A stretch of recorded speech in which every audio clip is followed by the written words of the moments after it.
Hey hey hey!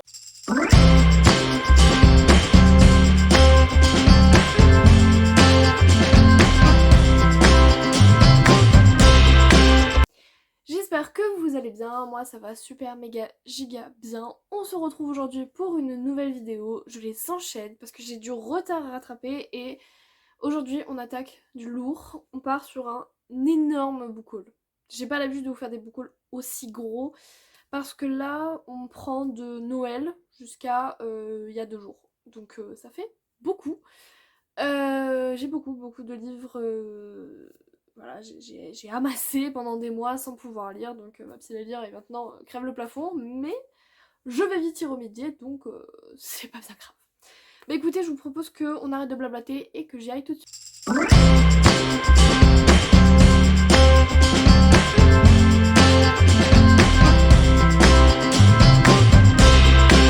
Alors, donc on va commencer avec les livres que j'ai eu au Papa Noël. J'en ai pas eu énormément parce que j'en avais pas demandé énormément. Alors il y en a un que j'ai oublié, je vous mettrai la couverture ici, c'est le tome 2 du Noir et ma couleur. Parce que c'est une saga que j'adore, mais que j'aime plus que tout. Et je n'ai jamais pu la relire parce que je la louais à la bibliothèque à l'époque. Et donc petit à petit je me refais cette saga pour pouvoir la lire en entier au complet.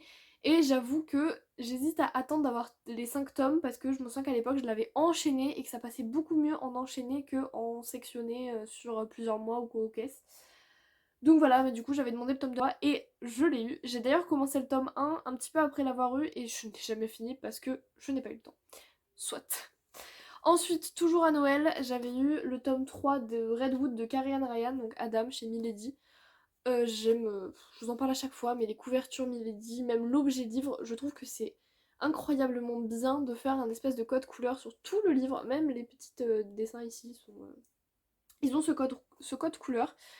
Redwood, c'est une saga de loup-garou. Tout ce qui est un peu basique chez Milady que j'aime beaucoup, c'est une de celles que j'apprécie le plus. Même la meute du Phénix n'arrive pas à détrôner Redwood et j'aime beaucoup. J'ai demandé ce tome donc pour avancer dans la saga tout simplement, mais je sais que ce tome va être peut-être un des plus durs à lire. Parce que je sais déjà ce qui va se passer à peu près dedans et c'est compliqué. Mais voilà, je l'ai demandé à Noël, je l'ai eu et j'espère pouvoir le lire vite. Il est pas très long en plus du tout, il fait même pas 300 pages donc ça se bouffe en une après-midi, ça facile. Donc voilà, je l'ai eu à Noël. Après à Noël, j'ai eu 2 livres concernant mes études, mais je ne vois pas. Donc je ne vois pas grand intérêt à vous présenter parce que je pense que la plupart s'en foutent, c'est des livres, des belles lettres. Donc en gros c'est une des maisons d'édition les plus connues dans le milieu des lettres classiques, donc qui édite des textes bilingues grec ancien ou latin français. Donc voilà, et du coup j'en ai eu 2 exemplaires, un à Noël, un à mon anniversaire. Voilà. Parenthèse close. Ensuite, vous l'avez vu dans la pile à lire qui est sortie il n'y a pas très longtemps. Le tome 1 de Maple Hills, donc Icebreaker de Anna Grace. J'aime beaucoup la couverture, je vous en ai déjà parlé chez BMR. Alors il y a un truc que j'avais pas vu en vous parlant dans la palle, il y a marqué pour public averti et ça j'aime beaucoup. Il faut peut-être arrêter de croire que il n'y a que les adultes qui vont dans les librairies. Donc le fait de noter pour public averti, j'aime bien parce que pour public averti ça va, on comprend tout, ça comprend l'érotisme, ça comprend la violence de tout type qu'elle soit. Donc voilà, j'aime beaucoup le fait qu'il y ait cette petite mention. Donc il fait partie de ma pile à lire du mois d'avril parce que le tome 2 sort au mois de mai.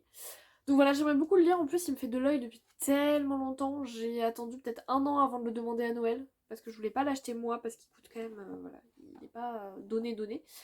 Mais du coup voilà, j'ai vraiment hâte de le lire. Il est dans ma pile à lire et il est tout. Ensuite, alors j'ai fait un achat un petit peu aléatoire. Je suis allée faire mes courses un jour et j'ai trouvé ce livre. Alors c'est une belle petite briquette, hein.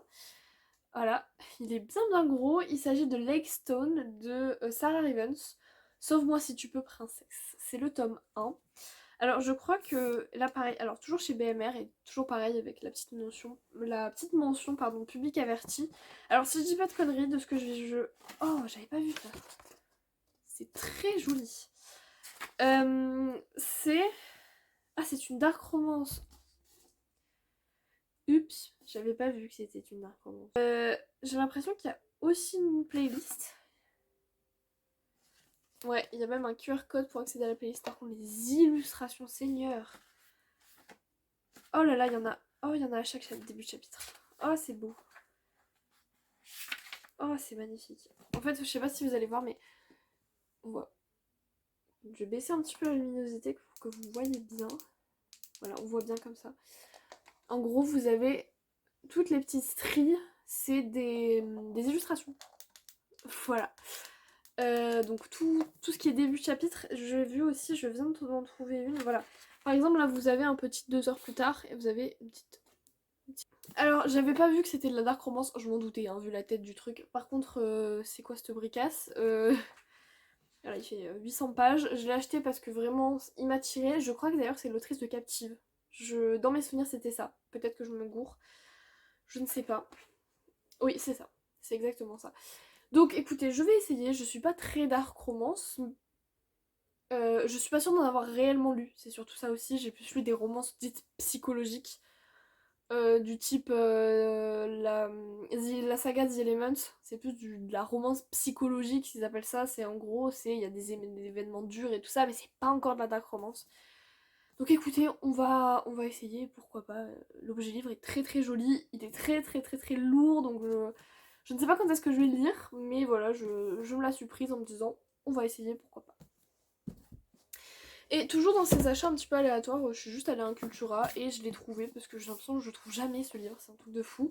Il s'agit du tome 2 de Shade of Magic, donc Shades of Shadow de V. Schwab chez Lumen. Ça fait des années que j'ai lu le tome 1, je m'en souviens d'ailleurs même pas de ce qui se passe, je me souviens plus des personnages. J'avais accroché, j'avais bien aimé, c'était pas non plus un coup de cœur, mais c'était vraiment bien. Et là, j'ai vu le tome 2, je me suis dit bah allez, parce qu'en fait c'est une trilogie, donc comment dire que j'aurais pu déjà la finir, mais je l'ai toujours pas fait, comme d'habitude. Je préfère acheter des tomes 1 que continuer mes sagas, ça c'est habituel. Donc toujours avec ces illustrations, je m'en souviens, quand on passe de partie en partie, voilà, et vous avez toujours, chapitre par chapitre, une petite illustration comme ça. Voilà, j'aime beaucoup les objets livres de chez Lumen, j'adore la maison d'édition Lumen, j'avais beaucoup aimé cette saga, et bien évidemment je n'ai jamais sauté le pas pour acheter le tome 2 et lire le tome 2 accessoirement, ça peut être pas mal. Donc voilà, pour Shades of Shadow. Mais du coup, je vais devoir relire le tome 1, parce que j'ai quasiment aucun souvenir du tome 1. Ça va être sympa. Alors, je viens d'aller chercher un livre que j'avais totalement oublié de vous mettre. En fait, je m'en suis rappelé il y a pas longtemps que je l'avais acheté. Et je crois que je l'ai acheté un peu après Noël, donc il rentre dans la sélection. Il s'agit de Fan Squad de C.S. Quill, donc qui ne rêverait pas de rencontrer son idole chez Hugo Poche. Alors, je sais plus la saga, comment elle s'appelle, qu'elle a faite avant. Je m'en souviens plus. Je suis honnête. Ah, c'est ça. Campus Drivers.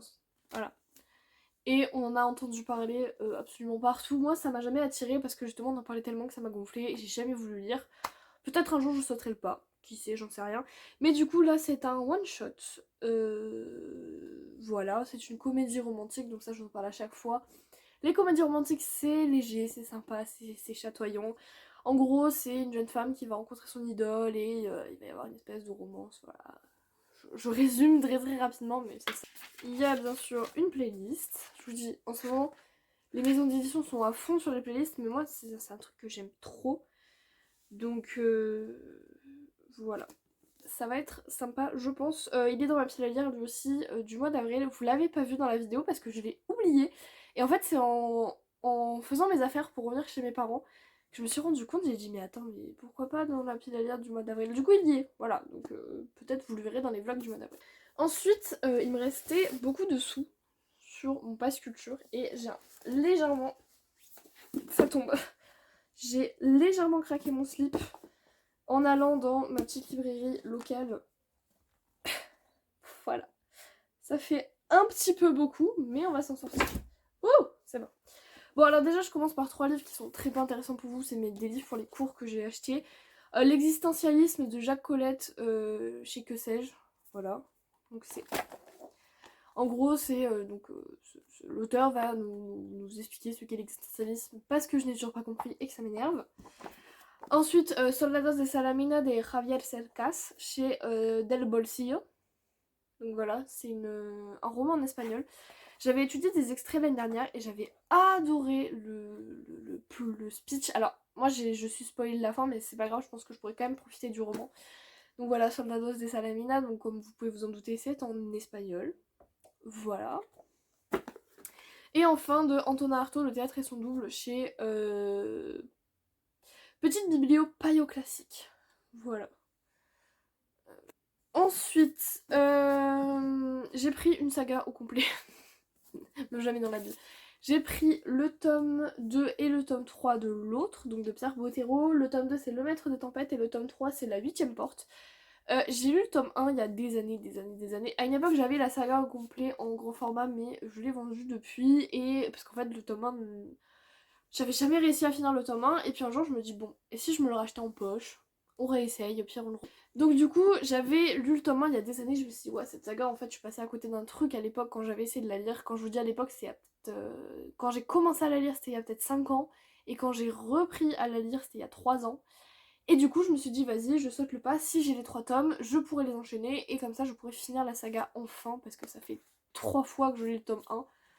Donc voilà, j'ai acheté les deux tomes de la trilogie qui me restent pour finir la saga. Et je vais essayer de retrouver le tome 1 parce que pour le mois de la fantasy je voulais le lire. Et bah il faut que je sache où il est. Accessoirement ça peut être pas mal. Et ensuite j'ai pris 3 grands formats. J'en ai profité hein, pour le coup, étant donné que le pass culture il me restait 100€. Là il me reste moins de 8€. Je trouverai bien un livre, j'espère trouver un livre en dessous de 7€, comme ça je peux finir mon pass culture parce qu'il est bientôt fini à force. Hein. J'ai 18 ans il y a bientôt 2 ans. Enfin un an et demi. Je viens d'avoir 19 au mois de janvier. Donc voilà, ça fait quand même un moment que j'ai 18 ans. Donc, au-delà de ça, j'ai pris le tome 1 de Rebel University Hot as Hell de Alfreda Henry et Alicia Garnier chez Hugo Roman. J'aime beaucoup la couverture, elle est pas... Parce que des fois les Hugo ils nous font des couvertures, on se souviendra de The Deal avec les torses nus là dégueux. Mais franchement ce livre là il est joli, il est mimes. C'est encore une fois une comédie romantique hein, bien évidemment parce que voilà, c'est bon j'en ai marre moi de chialer dès que je lis un truc. Donc c'est toujours dans ce truc de l'université, tout ça. Pareil, j'ai eu l'impression qu'il y a une espèce d'énorme vague d'université, enfin de choses comme ça dans la romance. Moi, c'est pas pour me déplaire, voilà, c'est rigolo en soi. Elle est dans ma pile à lire du mois d'avril. J'ai oublié de vous la montrer comme ça parce qu'elle était chez mes parents et que donc je ne l'avais pas sous la main. Mais voilà, je pense que c'est quelque chose d'assez léger, j'espère en tout cas. Donc voilà, je pense que ça va être très sympa pour le mois d'avril, parce qu'il est dans ma pile. Ensuite, alors là, c'est 2 autrices que j'aime d'amour. Une que j'aime, mais où j'ai pas lu énormément de choses, et une autre où vraiment j'ai lu pas mal de choses. La première, il s'agit d'un livre du nouveau, de Cassandra O'Donnell, donc Dead Garden, le tome 1, L'héritière chez Flammarion. Déjà, est-ce qu'on peut parler de la couverture avec le beau vernis sélectif juste là et l'espèce de dorure sur le camé? Je trouve ça incroyable. Le livre est vraiment magnifique. Alors je crois, si je dis pas de conneries, qu'il existait en hardback, mais moi je l'ai pris en normal. Voilà, faut pas déconner non plus. C'est le pass culture, mais quand même. Alors ça me fait peur, je viens de voir un petit à suivre, donc j'ai très très peur. Voilà, bon, livre absolument magnifique. Je ne sais pas de quoi ça parle. J'ai vu... C'est terrible à dire. J'ai vu Cassandra O'Donnell, j'ai vu la couverture, j'ai vu le titre, j'ai dit je fonce. Je ne sais pas de quoi ça parle. J'avais juste envie de le lire parce que c'est Cassandra O'Donnell et que j'adore cette autrice, mais un truc de fou malade. Mais vous voyez là derrière par exemple, il y en a 2 d'elle, il y a Malenfer et La Légende des Quatre. Voilà, attendez-vous à le voir dans la plénière du mois de la fantasy, c'est sûr et certain qu'il y sera tellement. J'aime cette autrice et je veux lire des choses d'elle de fou. Et une deuxième autrice, elle, je la lis d'un petit peu plus. Donc il s'agit du Cycle des secrets, le tome 1, Les marches des géants de Manon Fargeton. Et là, c'est chez Gallimard Jeunesse. Là, c'est du jeunesse pour le coup. Pareil, ai-je vraiment besoin de m'exprimer sur la couverture? Pareil, il existait en hardback. Et ma librairie fait bien les choses, hein. Vraiment ils étaient tous les deux dans des présentoirs magnifiques, mis côte à côte avec les hardbacks, les dessins, les machins, j'ai craqué, hein, clairement. Alors là, si je vous dis que je n'ai pas lu le résumé non plus, est-ce que vous me croyez? Bien évidemment, j'ai juste vu la couverture, j'ai vu que c'était de la fantasy, je me suis dit allons-y, c'est parti, let's go les amis. Oh putain, c'est écrit gros! Oh, c'est écrit mais énorme! C'est un truc de fou. Mais du coup voilà, j'ai vraiment hâte de me lancer dans ce livre parce qu'il a l'air juste incroyable, le masque avec, bah, vous voyez qu'il brille super bien avec Marine Light, les dorures, c'est absolument magnifique. Voilà. Ensuite, là c'est mes tout derniers achats, ils ont vraiment été faits jeudi, je vous tourne cette vidéo samedi, ils sont tout récents. En fait j'ai découvert une librairie là où je fais mes études que je ne connaissais pas et elle est incroyable. Je vous conseille, moi, si vous avez des librairies à côté de chez vous, des petites librairies, allez acheter là-bas plutôt que d'aller à la Fnac ou Cultura. Moi aussi je le fais, il n'y a pas de problème là-dessus. Mais si vous pouvez privilégier, moi la plupart des achats que j'ai fait au Pass Culture c'était des... En fait c'est une chaîne qui existe que chez moi, un petit peu comme les Furets du Nord, dans le Nord, donc vers Lille et tout ça. Là c'est une chaîne qui n'existe que chez moi. Donc c'est local en étant une chaîne. Il n'y en a que dans mon département, globalement. Et là par contre c'est une librairie unique, mais voilà. Si vous pouvez aller acheter vos livres dans des petites librairies, c'est vraiment bien pour soutenir le commerce local et éviter à Amazon, à je ne sais quelle autre grande sphère de récupérer tous les bénéfices qu'un petit libraire peut prendre. Je trouve ça mieux. Chacun fait ce qu'il veut, mais je vous le conseille. Et du coup, c'est une librairie spécialisée dans la fantasy et la romance. J'avais un petit peu de romance quand même. Et donc, j'ai acheté 3 livres que je vais vous présenter tout de suite. Et c'est Insta Café, librairie café en plus. Je vous mettrai l'Instagram dans la description. Parce que elle est incroyable cette librairie. J'ai beaucoup aimé et je vous la conseille vivement. Donc j'ai pris bien évidemment le week-end à 1000 approchant, bien évidemment le mois de la fantasy approchant, je me devais de racheter un tome de l'épouvanteur pour l'inclure dans la pile à lire et pour le lire bien évidemment. Donc il s'agit du tome 11, le pacte de Slither de Joseph Delaney chez Bayard Jeunesse. Alors là, on ne suit plus... En fait, c'est un nouveau personnage visiblement qu'on va suivre dans ce tome-là. C'est déjà arrivé par le passé qu'on ne suive pas directement Tom, donc qui est le personnage principal et son maître l'épouvanteur, mais qu'on dévie un petit peu sur un autre personnage, même si l'histoire reste liée bien évidemment, sinon ce ne serait pas un tome 11. C'est logique. Voilà. Donc j'ai vraiment hâte. Donc il sera dans la pilière du mois de la fantasy. Ensuite, alors ça, je ne sais toujours pas pourquoi je l'ai acheté, pour être très honnête. C'est parce qu'en fait, tout le monde dit que c'est vraiment pourri quand t'aimes la mythologie grecque, mais je me suis dit, allez, pourquoi pas. Vous savez de quoi je vais parler. Hadès et Perséphone, le tome 1, A Touch of Darkness, de Scarlett Sinclair chez Hugo Poche, dans la collection Romantasy. Alors, il y a beaucoup Enfin, j'ai vu beaucoup d'avis passer comme quoi c'était vraiment pourrave, c'était juste de l'érotisme pur et dur et qu'ils n'avaient pas d'histoire derrière. Écoutez, je vais essayer, peut-être que ça me plaira de fou furieux, j'en sais rien. Alors, je pense que peut-être vous ne le savez pas, mais j'étudie les lettres classiques, donc la mythologie, je commence à connaître bien, j'en suis passionnée depuis toujours, donc si jamais ça part trop en cacahuète, ça va pas me plaire du tout, je le sais. Après, c'est pas perdu non plus, ça se revend un livre, y a pas de problème, je voulais essayer quand même pour me faire mon propre avis. C'est comme les after, j'ai lu 30 pages du tome 1, j'ai dit non, c'est pas pour moi, là si je lis 20 pages, et ben voilà, c'est pas grave, y a pas mort d'homme, mais voilà, je tente. Et si ça me plaît pas, ça me plaît pas, je le revends, je le donne au plus offrant, j'en sais rien. Mais voilà, c'est pas grave. Et je veux essayer quand même pour me faire mon propre avis. Après, peut-être que si on oublie le côté mythologique et qu'on prend juste Hadès et Perséphone comme deux personnages peut-être décalés de l'univers mythologique grec, peut-être que ça peut le faire. Moi, je ne suis pas non plus contre des réécritures très modernes où par exemple, j'avais adoré Witch and Gods qui inclut la mythologie grecque et j'avais tellement aimé ça. C'était vraiment un de mes coups de cœur de l'année dernière. Je sais plus quand est-ce que je l'ai lu, je crois que c'était l'année dernière. Peut-être que ça le fera comme ça. Visiblement, la vie est même pas mitigée, je dirais. La vie est vraiment tranchée. C'est nul, mais on va essayer. On va essayer et on verra bien. Et enfin, alors ça, c'est une saga. Enfin, c'est pas une saga, c'est un univers que j'ai entamé l'année dernière, je vous en avais parlé, il est juste là d'ailleurs, c'est Impact avec le roi elfe de Elise Kova, chez Big Bang. Et là, je suis tombée vraiment par hasard sur cette pépite qui est aussi belle que le tome 1. Voilà, c'était ça, Impact avec le roi elfe. Magnifique, j'avais adoré, mais un coup de cœur de monstrueux. Oui, c'est la même carte, parce que je regardais ce matin et je me demandais si c'était la même carte. Un coup de cœur monstrueux, je l'avais lu l'année dernière en 3-4 heures, il était plié. J'avais adoré ce livre. En plus, ils sont juste magnifiques. Hein. Je sais pas si on peut... Voilà, très joli. Et là, nous allons avoir donc une danse avec le prince Fae. Ça me fait rire parce qu'ils ont mis l'accent. Bon, c'est rare quand ils mettent des majuscules sur la couverture de mettre l'accent. Toujours de chez Elise Kova, donc chez Big Bang.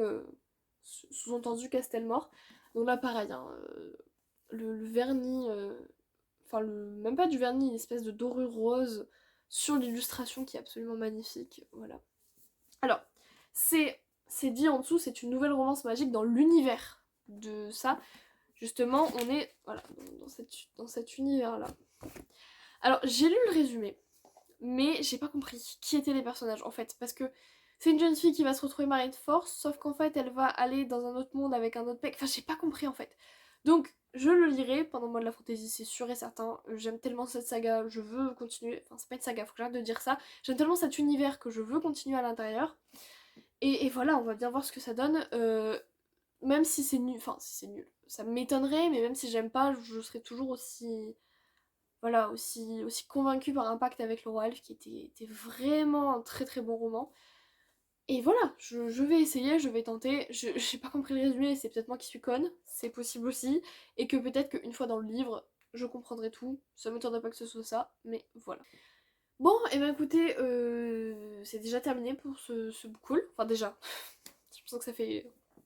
Ah, vous avez bougé entre temps, vous êtes plus très droit. Bon. J'ai l'impression que ça fait déjà 6 heures que je suis en train de vous parler de mes livres, ça fait beaucoup. Mais voilà, ça faisait tellement longtemps que j'avais pas fait de vidéo, je pouvais pas vous faire le book haul depuis le début de l'année, je me souviens même pas de ce que j'ai acheté en fait. Et est-ce que j'ai acheté tant que ça au début de l'année, je suis pas sûre. Là c'est vraiment en fait, en voyant approcher de la fin de l'année, j'ai dit vas-y je craque mon slip et je veux des livres. C'était vraiment ça le truc. Donc c'est surtout pour ça qu'il est vraiment gros, et puis je voulais vous faire une vidéo un petit peu où vous aviez des choses à vous mettre sous la dent, pour être très honnête. Donc voilà, j'espère que cette vidéo vous aura plu. Moi j'ai adoré la tourner, comme j'adore tourner toutes les vidéos. Je vous dis à très bientôt, je vous souhaite plein de bonnes choses, des bonnes lectures, des bons examens pour ceux qui passent des examens, des bons concours, des bonnes vacances, tout ce que vous voulez. Et je vous fais plein de bisous. Ciao!